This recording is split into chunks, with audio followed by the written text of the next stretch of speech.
जो लोग मेरे बारे में नहीं जानते उन्हें अपने बारे में बता दूंगा। मैं अगर चाहूँ तो तुझे दुनिया से मिटा दूंगा। मैं अगर चाहूँ तो तुझे दुनिया से मिटा दूंगा। अभी गर्दन झुकाकर बात कर रहा हूँ तो कद्र कर। अगर मैंने अपनी गर्दन उठा ली तो तेरी गर्दन हटा दूंगा।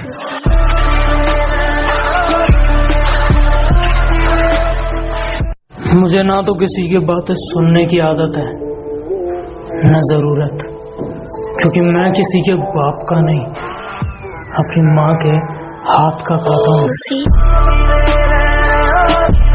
किसी भी मंजिल पर निकल जाओ, टेढ़ा मेढ़ा रास्ता है।